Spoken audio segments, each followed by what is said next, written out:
When you think about super successful businesses that are selling through the roof like Heinz or Mattel, you think about a great product, a cool brand, and brilliant marketing. But there's a secret. The business behind the business making selling simple for them and buying simple for their customers. For millions of businesses, that business is Shopify. Upgrade your business and get the same checkout as Heinz and Mattel. Sign up for your $1 per month trial period at shopify.com/promo, all lowercase. Go to shopify.com/promo to upgrade your selling today. Shopify.com/promo.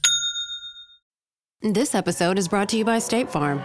From your morning podcast to your afternoon playlist, State Farm knows you personalize your entire day. And that's why State Farm helps you personalize your insurance with the State Farm Personal Price Plan. It offers coverage options that help protect what you care about most at an affordable price just for you. Like a good neighbor, State Farm is there. Prices vary by state. Options selected by customer. Availability and eligibility may vary.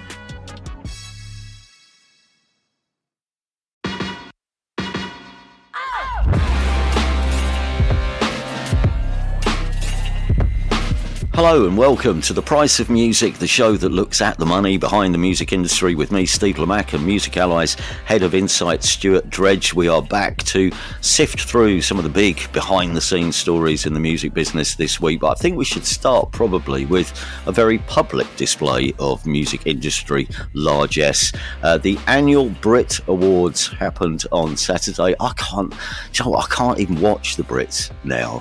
I think I was so scarred by my experiences attending the awards in the 90s and the show of music industry mammon that I just can't get involved. I can't touch it now. But you were there, Stuart, I believe. So we should start with your take on this year's event, because I think unwittingly from the stories I've read about the awards, it did reflect quite a few of the themes which we've touched on over the past 6 months, especially, in some of the artists' acceptance speeches. But talk us through it. What did you make of it? Yeah, definitely. I mean, do you want my big pop acts I liked first and then go into the serious I stuff? always want to know which big pop acts you like. No. Yeah.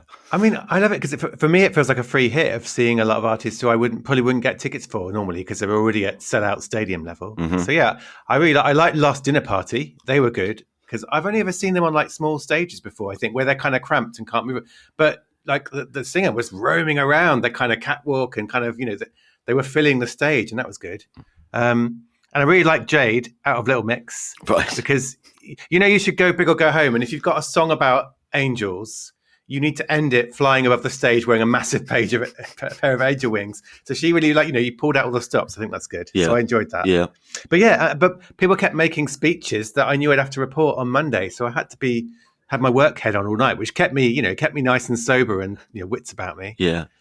I mean, it's becoming this thing, isn't it? Award ceremonies are becoming almost the one platform where artists can air their grievances or complaints. I mean, obviously there are still the big acceptance speeches which list everyone that's helped them during the course of their career, but it's a chance for some artists to make a point.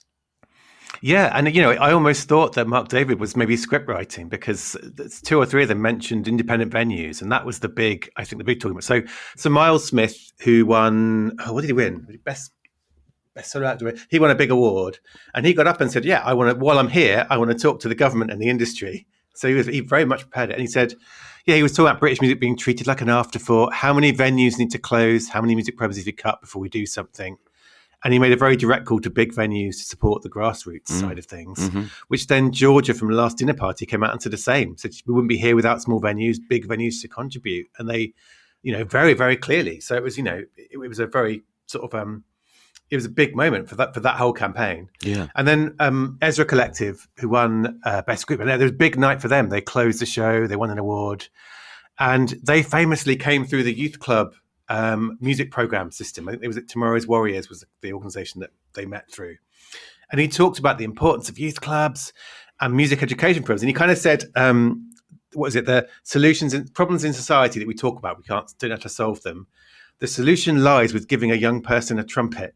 It was a good turn of phrase, which the other important thing about youth clubs is you give a young person a trumpet out of earshot of the parents until they get good. But so it was this good thing that, all these artists talking about their experiences of how they met and got their first start and how they played, and saying, look, we're all here in this massive venue accepting awards, but don't neglect the grassroots. Yeah. And that was good. It seems interesting, again, from the reports I've read, and I read a bit about the Ezra Collective speech, but as I say, it's weird. It's almost, and not in the case of, making comments about grassroots and supporting live music, which is a really positive statement, I think. But there have been times recently, haven't there, at award ceremonies where it's almost been like, the artist is giving evidence at a work tribunal, saying, I am being treated unfairly. This is the only chance I get to tell people how unfairly I'm being treated. But I was just reflecting on the Brits, I suppose, more widely. Because there's two reasons why the Brits exist, in a way. It's an exercise in the music industry showing off, or at least publicising itself to the general public, because it's the industry's one chance to swagger all over primetime TV, because there isn't a lot of music still on TV. And, as much I'm not the hugest fan of the Brits, there is something to be said, isn't there, for showcasing the music industry to a bigger audience. Yeah, definitely. And I think, especially at the moment, we've been talking about the British music industry being a bit worried at the moment about not creating big stars. And this is its effort to say, look, here are the big... They obviously have that Sabrina Carpenter opening. They have big American stars playing as well. That was quite fun. I don't know if you've seen the Sabrina Carpenter performance or anything about it. But no, I haven't. So it was, I would say, what's the tabloid word for it? It was racy, I would say. And it ended with her... people try and... those Busby Guards outside Buckingham Palace? They were the kind of dancers dressed as those. And how people often try and distract one of those guards by sort of waving for them. Well... The move she made in distracting a guy, let's just say that the tabloids were a bit like outrageous. Oh. So that was one. But so British stars. So it's a kind of showcase, isn't it, for saying, right, these are the stars we have now who can play this side stage. There are people in America watching. I think it used to be broadcast on YouTube. I don't know if that's still the case, but it does have an audience beyond the UK. And so it is saying, look, these are so Miles Smith, Sam Fender had a big stage set up with there's lots of musicians on stage. It's all kind of saying, look, we do have people who are good and can play big stages. So it is.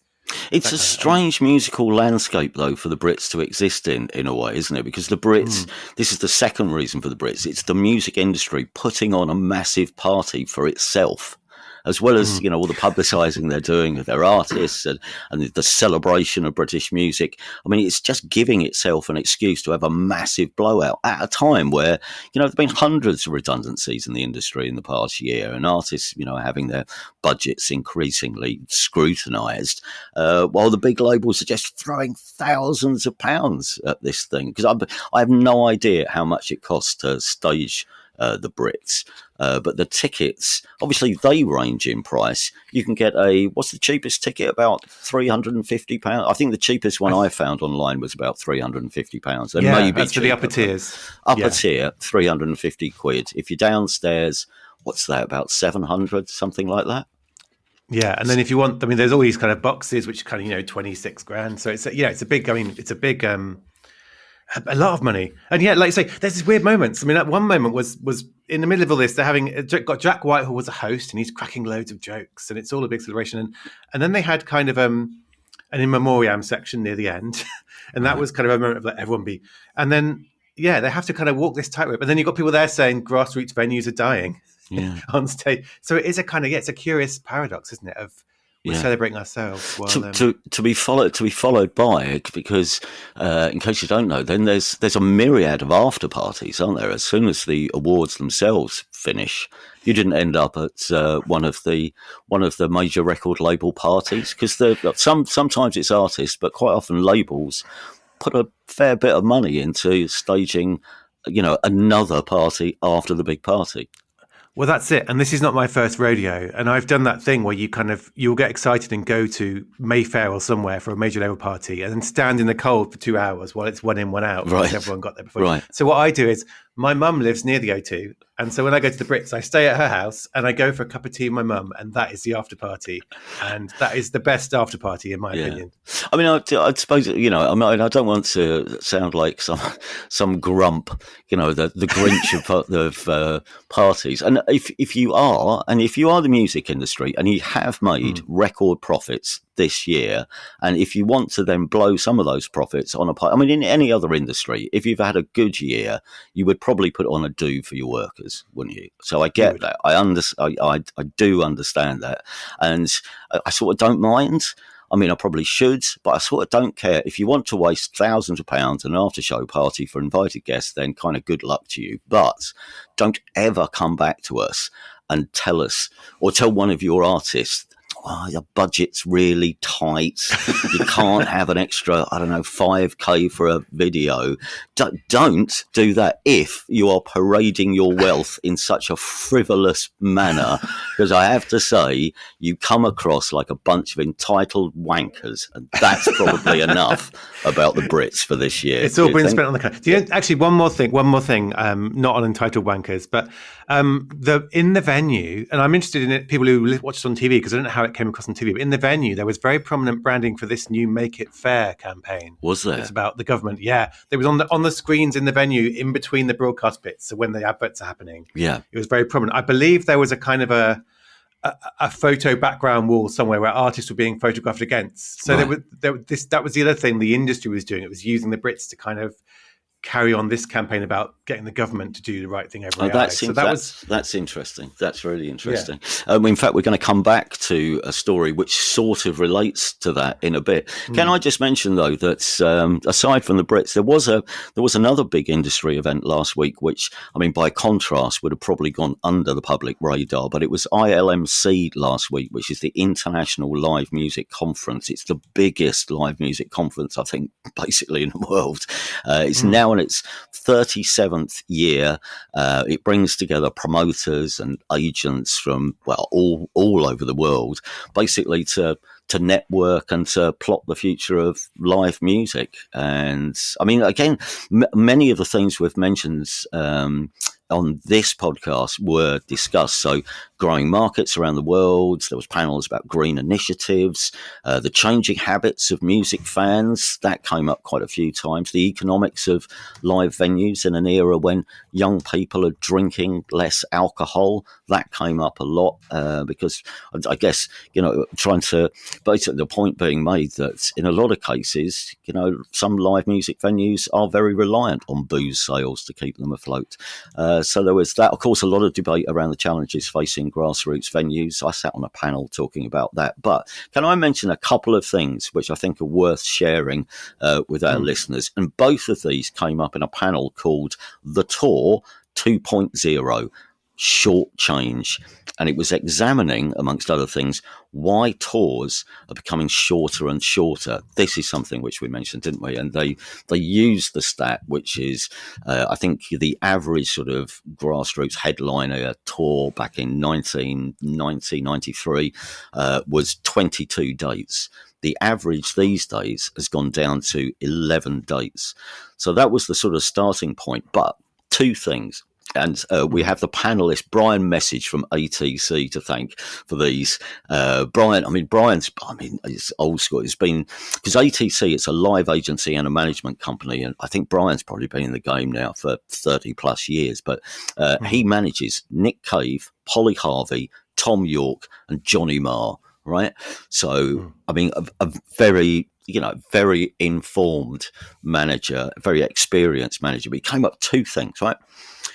One, on the subject of artists doing shorter tours, and I hadn't thought about this, but everyone on the panel was pretty much agreeing that some artists now prefer doing shorter tours because it's less taxing on their mental health, which is interesting. But Brian mentions that on the last Nick Cave and the Bad Seeds tour, they took a therapist on tour with them.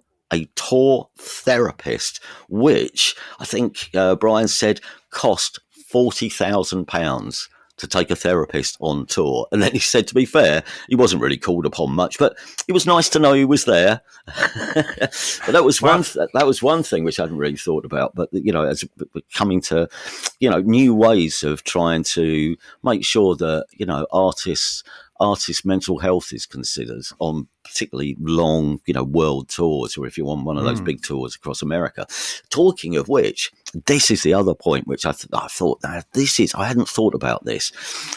In America, and apparently some parts of Europe, but definitely in the States. Brian was asked, why are artists choosing to play, say, 2 nights in a 2,000 capacity venue instead of just 1 night in a 4,000 capacity venue? And he said, in the States, he said, at the moment, you can easily sell the premium tickets, right? The expensive tickets at the front of the house, they will go like a shot. But he said, you can't sell the back of the room these days. You can sell the tickets at the front for $200, but you can't sell out the back of the room. You cannot sell $30 tickets at the back, which, I mean, I was a bit flabbergasted by it. I suppose because we're sort of used to big names selling out, but I'd never come across this before. And again, this is part of the changing habit of gig guys. I mean, in a way it makes sense because, I mean, even back in half term, I was looking at taking my daughter to like a kids' theatre production, looked up the tickets online, and there were only crap seats left. So we didn't go. But I hadn't really considered that happening in music. I remember when I was trying to get tickets for the Blur gig at Wembley, I remember by the time I got on, there was only like about a handful of seats at the back of Wembley Stadium. Yeah. Or there was Golden Circle tickets. And I'm kind of still fundamentally opposed to there being a Golden Circle. You should get there at, the night before and camp if you want to be at the front, I think, as a purist. Yeah. But I was like, no, I'm going to have to buy Golden Circle tickets. I'm not sitting at the back of Wembley Stadium. So I'm the man. I'm one of the people who make this economy work, I suppose. Yeah, that's interesting. Yeah. If you'd like to know more, by the way, about ILMC and the world of live music in general, there will, I'm sure, be a massive write-up in the next issue of IQ magazine, which is it's a real live music Bible. If you want to know anything about the live music industry, IQ magazine, if you want to look that up. So let's go back to this AI then campaign. We mentioned last week that the government's consultation on AI was coming to, the deadline for giving evidence was up last week. The deadline was last Tuesday night, I think. And we talked about this album which came out last week called Is This What We Want?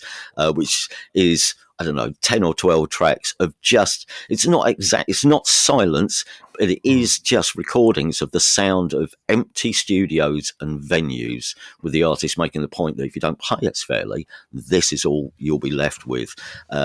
Slightly badly timed then to follow that came the news that Amazon Music is under fire over its parent company's partnership with the controversial AI music company Suno. You better tell us about Suno and then this deal, because I mean it's ruffled a lot of feathers, including some key industry commentators. This hasn't it? It has, and I'm looking forward to getting onto the commentator bit. But yeah, so Suno is an AI music startup. It's one of those places you can go and type in, I want a song about this and that, and it will make you songs.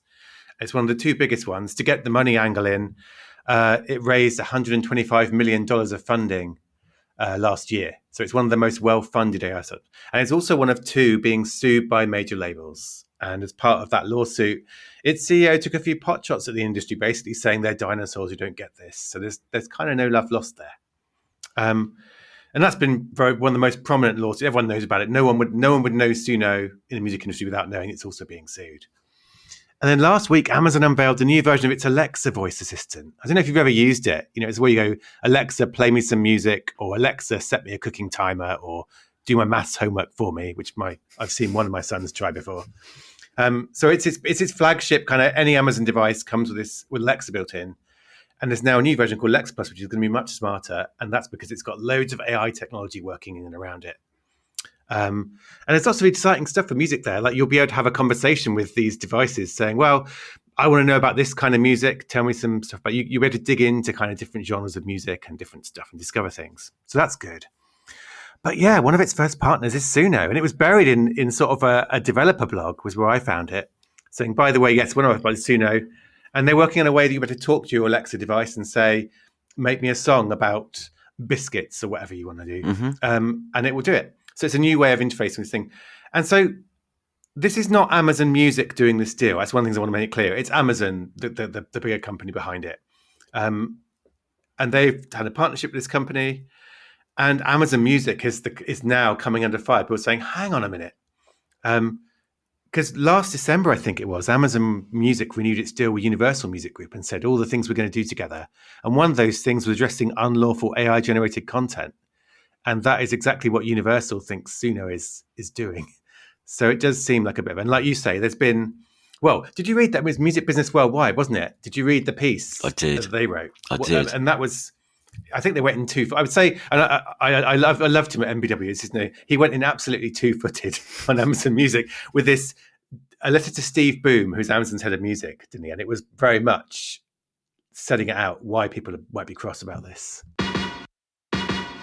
This episode is brought to you by Audi. The road is calling. Embrace the thrill of the drive with the all-new, fully electric Audi Q6 e-tron. Featuring effortless power, serious acceleration, and advanced Audi tech. It's not just a new EV, it's a new way to experience driving. The all-new, fully electric Audi Q6 e-tron is here. The next chapter of Audi starts now. This episode is brought to you by Peacock. The new Peacock original documentary, Matthew Perry, A Hollywood Tragedy, dives deep into the beloved actor's rise to fame and his tragic death. 5 people, including Perry's personal assistant, 2 medical doctors, and an alleged Hollywood drug dealer known as the Ketamine Queen, were charged with conspiracy to illegally provide Perry with the ketamine. Explore the details of the case in this heartbreaking special, streaming now only on Peacock.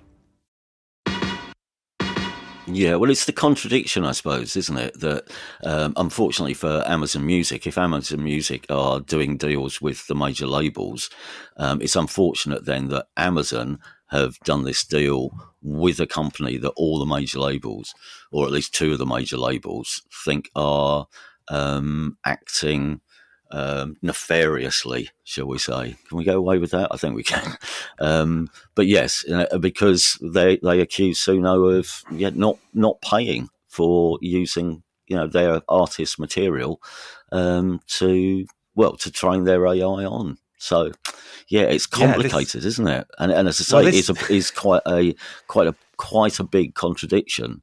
On the one hand, we support artists and AI paying artists for their work. On the other hand, we're getting into bed with a company that some people believe don't play by the rules. And that's it. And this whole piece was like, whose side do you want to be on, Steve? Adjusting the guy from Amazon, it's saying, do you want to be on the side of the AI company sucking the bones of the greatest music ever written? Or do you want to be on the side of Paul McCartney, Elton John, Kate Bush, The Clash, Hans Zimmer and ABBA? And then he went into like profiteering tech bros sloshing buckets of genius into their machines without even asking. It's a wonderful piece.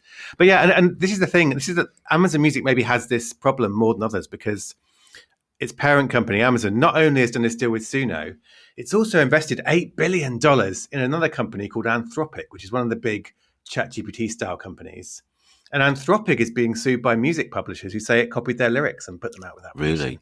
So if you're Amazon Music, I mean, I've no inside knowledge, but I'd imagine you'd be sitting there with your head in your hands going, 2 of the companies being sued by my partners are now partners of my parent company. So but it's just going to be the same for the people who work at Apple Music, although Apple has been quite cautious in terms of doing anything this deal. If you work at Google, YouTube, there are always music teams in these companies who may have one opinion on what is a good thing to do or not, but their parent companies may take a different view or may have different partnerships going on. So yeah, it was a big controversial moment, and as I say, it wasn't high in the press release announcing Alexa Plus. You had to go looking for it, and once people found it, it was a lot of discussion, and that's going to carry on, I think. Next, well, I hate to say we told you so, but in our predictions for the year ahead, we did say that the practice of major labels buying out indie companies would become more widespread and at the same time more contentious, and that there would be more pushback from the indies about this. Well, the independent music body Impala wants regulators to block a $775 million acquisition that Universal Music Group is planning. We've sort of touched on this before, just before Christmas, but remind us of this story and what developments have happened this week. Yeah, sure. And I want to make a not very tame Impala joke as well at some point. Okay. Well, should we wait for that? All right. I've done it now. I'll go and get the comedy symbol in readiness. Yeah.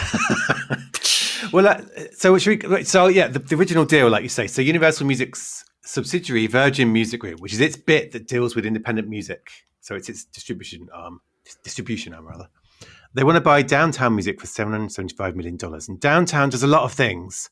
It owns CD Baby, which is a very popular distributor, isn't it? It owns Fugal, another distributor. It also owns companies that collect royalties for songwriters. It has a publishing division. It's got a lot of different things. So this is Universal Music, will be Universal buying another big slice of the independent sector. And if anyone doesn't know Impala is a European organisation representing independent labels. And they know their way around Brussels. They do a lot of work lobbying politicians there. And historically, Impala has been a big fighter against major label consolidation, whether they're buying each other or buying independent firms. So it's had in the past, when regulators have taken action, Impala's had quite a key role to play in telling them, Yeah. So yeah, it's gearing up for a real fight. I mean, it wants regulators around the world to block the deal. It said that UMG currently has a juggernaut strategy of rapid acquisitions around the world, crushing everything in its path, sounding like some kind of movie robot villain. And I guess, so there's a bunch of arguments here on Impala's side. One is that you need lots of competition and you need healthy routes to market for labels and artists who are independent. The more these companies get bought up by majors, the less options you have, and that's bad.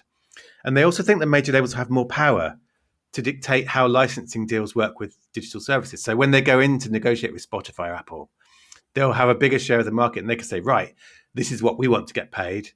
And then the worry is less will be left for the independent firms who still are outside that. Mm-hmm. And there's also a data angle here, which Impala talks about, which is that I mentioned like Downtown, it collects royalties for all kinds of songwriters, publishing. It has a lot of information on streams and sales of music for artists and labels that don't sit within Universal Music Group. So if Universal owns Downtown, the worry is it has access to all that data, and it has, I think they describe it as unparalleled access to its competitors' data. So that's also a thing here. So they're basically saying regulators, block this. And I think, as with anything, there's like three things that could happen. Most immediately, regulators, so in the European Commission in Europe might be some, they could choose to investigate the acquisition. They could choose to kind of grill Universal Music Group and Downtown about what's going to happen, how's it going to work, what's the effects on competition. And they can also invite the wider industry to submit their opinions too. And ultimately, they could either block the deal completely, so you can't do it. They could wave it through completely and say, no, it's all fine. Or they could say, well, you can buy it, but you've got to sell these bits off. And that's what's happened in the past when, for example, Universal bought EMI Music. They had to sell a bunch of it to, I think Warner Music bought a bunch of it, Parlophone. And then Warner Music had to then sell some of the catalogues off to independent firms, all because regulators said this will be harmful if you don't. So that's what Impala is angling for, a complete block of this deal. Right. But we'll have to see where regulators kind of what they think of it. But yeah, it's interesting. Okay. What should we do? Oh, but I'm going to let you do this one because Stuart loves startups. I do. So, after this, you're going to be rationed to one startup story a fortnight. Okay. Okay. And unless you can tell us exactly how much money they have raised and how it's going to affect the average music fan in the street, but I'll give you this one. A British startup called, wait for it, Flossy AI has raised funding for a service that will help fans create their own artist merchandise using AI. Is this a good thing? I think so, yeah. And I'm gonna stick to the money angle with this because there is some good money. So yeah, so we've talked a lot about AI in relation to recorded music, haven't we? Yeah. But this is different. This is a British startup, and I first heard about them a couple of years ago when they were part of this program for Black startup founders in the UK that Sony Music was backing. So they've been around for a little while. And yeah, it lets, essentially, if you're an artist or label, you can work with Flossy AI to give them your visual assets. So your artwork, your images, your photographs, whatever it is you have. Yeah. And then they've been building an AI tool that fans can use. And the phrase is remix the merch. So essentially create your own merch using AI to kind of change the pictures or mush them together. It's still very new. I haven't seen how it works yet. I'm really intrigued. But the idea here is like fans get to make something unique for themselves, like a piece of merch that only I own, and I had a hand in creating it. But the artists are still getting paid, and they've got a certain amount of creative control in that they're deciding which visual assets to put into it. Right. And this is something I've been writing about for a while. I'm really interested in, there's a cliche that you'll hear. I don't know if you might hear it at IMC. This idea of young fans being like creators, not consumers. Like they don't just want to listen and buy; they want to make stuff and they want to create and they want to have their own. And this is like they make TikTok videos by speeding up the music tracks, and they're making their own memes to share on socials. And if they're on somewhere like Roblox, they're making games based on their phone. Like kids, they want to make stuff and they want to create and they want to kind of not just kind of buy. And that a lot of that happens without the artist's involvement. So this is a startup saying, well, hang on a minute, how can we make this happen? How can we help fans create things? But how can we bring the artist into it so they get paid in an ethical way? So I think it's a good thing. It's like this could be happening anyway. Fans would make their own merch, but let's figure out a way where they can do that, where artists still get money. Yeah. So I'm excited to see how, and they're working with one artist already. And they've obviously got connections with the industry from this initiative they were part of where Sony Music was involved. So yeah, one to watch, I think.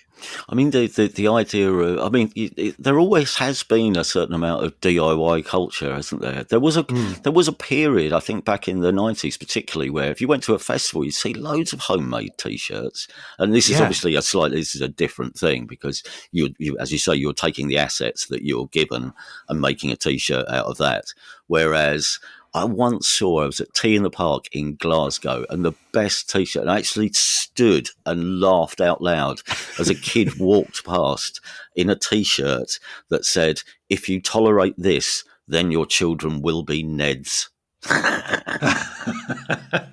But that's it. Like, there's always been that creativity, hasn't there? And it was, the other thing is the tools to do it are here now. Like, it's very, like in the past, imagine if you wanted to make your own T-shirt.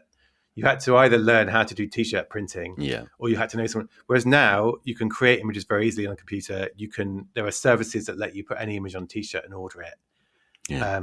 So yeah, like you say, it's always been there, and now that we're figuring out ways to do it and crucially get the artists involved. Yeah. So okay. Two more stories. I think we can fit a couple of quick stories in, starting with this one. Snoop Dogg has sparked a disagreement with Spotify over his music royalties, but I think he's partly brought this on himself, hasn't he? He has, yeah. So he did this deal with this company called Tune FM, and they're like one of these Web3 crypto NFT type startups who there's a whole bunch. And he's always like any Web3 startup, Snoop Dogg is interested in it. He's very kind of switched on to that. And there's this quote he told Billboard. He said, "I don't fuck with Spotify anymore. I'm only on Tune FM." And point of fact, literally all of his albums are still on Spotify today. I tested this morning. So he hasn't taken them off yet. He just said he was going to. But then this was in the news, and then this old quote of his from 2023 started doing the rounds, where he told some podcaster that he'd been paid less than $45,000 from 1 billion streams on Spotify by his publisher.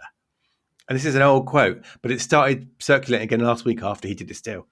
And it's one of those weird things where you can there's literally a streaming royalty calculator online you can go to and plug in what would 1 billion Spotify streams pay. And it'd be about just under $5 million overall, but only about 400,000 of mechanical royalties for publishing. And that's what we're talking about here. So he should have got 400,000 of, so Spotify actually took the unusual step of hitting back, and they gave a quote to TMZ, the celebrity news site, which I don't normally go to for my music industry news. But, and Spotify said 45K for 1 billion streams. It's well documented that 1 billion streams on Spotify generates millions of dollars to rights holders. It's unfortunate to hear that Spotify's payments didn't make it through to Snoop. Hopefully now he owns Death Row Records, he's seeing more of that money. And that kind of gets to the crux of it, which is that Death Row Records was his label and possibly his publisher. I'm not sure how it was dealt with. And so Spotify is saying, we paid the money out. If it didn't get to you, you need to be looking at, somewhere else. And I mean, I'm not, without picking my word carefully, I'd be very interested to know more about Death Row Records' historical accounting policies. So I don't know where the money went and how it made it the way through. But yeah, so it was interesting because it was interesting because Spotify was coming out publicly and saying we don't want this rumor to carry on going round. Yeah. We pay the money out. Yeah. All right. Finally, talking of paying money out, PRS Foundation has announced the 29 UK artists who will receive support through the International Showcase Fund to help them attend South by Southwest in Texas next week. So 29, this PRS fund, because it is incredibly expensive now to go to play live in America. But this fund is specifically, I think, to help bands go out and showcase at South by Southwest, as I understand it. Is that right? It is, yes. Yeah. And so 28 artists who are playing and then one artist who's going to the songwriting camp. Without us listing them, which would be a very boring podcast, if you Google PRS Foundation SXSW 2025, you can find the full list. And it's kind of do you know what I like about this kind of announcement? Obviously, it's good they're getting money to go, but I like it as a fan because it's like a little list of these are promising artists who we've deemed, someone has said these are worth sending out to Austin. And it's a really good way of discovering some new music. So even if you're not into the industry side of this, it's a good little snapshot of up and coming British acts. I'm assuming you know more of them than I do. Yeah, give us a few names. I don't know who specifically. I mean, I've seen a long list of British artists that are going. Well, I saw a very long list a while back, a few months back. And then a shorter list as it became apparent that some artists on the original list hadn't got the funding from wherever they were looking for it. So the list is smaller than it was. But who made the cut? Yeah, so I think Big Special are probably the one that I've heard most prominent on the list that I've heard of before. I liked, and this is quite nice turning of tables where I'm telling you about bands with strange names. You need to start talking about startups now. But I like Freak Slug, Milkweed, Winnie Amer, Ruby Duff, like some really people I'd never heard of before, but I listened to them from this list and they're like, oh. And there's also a band called Black Gold. Have you heard of them? Black Gold? No. They're like Black Gold, all one word, and they're a new metal band, a new metal band, and they've made a Cypress Hill mixtape where they're covering "Insane in the Brain" and "I Ain't Going Out Like That" in the Slipknot style. Really? Which was bracing this morning. Yeah.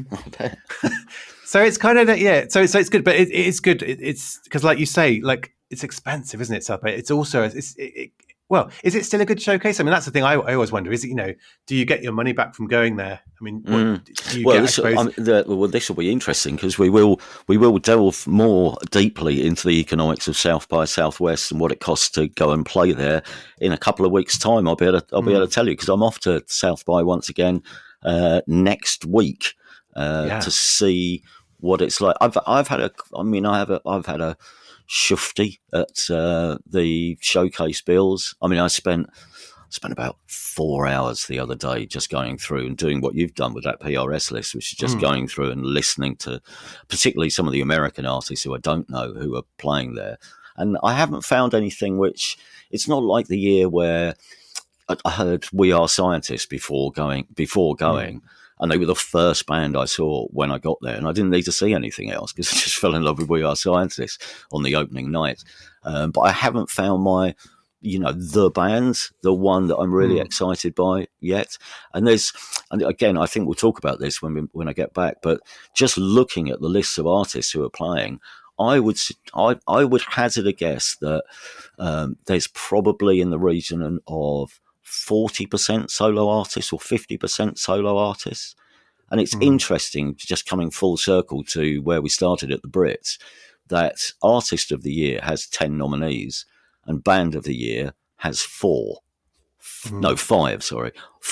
bands. 10 artists, 5 bands.